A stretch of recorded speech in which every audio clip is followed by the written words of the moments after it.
Traballo en equipo, compromiso e respeto. Eses son os valores principais do Club de Rugby de Pontevedra. Eses son os sentimentos que se vivirán mañá nos campos da Xunqueira, porque a cidade acolle de novo a Concentración de Escolas de Rugby de Galicia, un evento no que participarán máis de 400 deportistas e no que haberá numerosas actividades.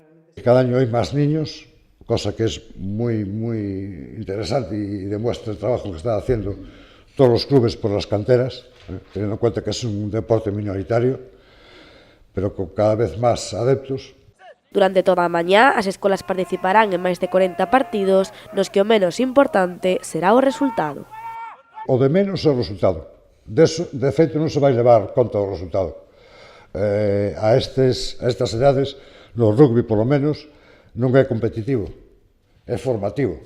Co cal, dá igual quen perda, quen gañe, o importante é que eles xoguen, que vexan para que entrenan todas as semanas, cal é a visibilidade do deporte, que coñezan rapaces de outros clubes, esa é a idea da concentración.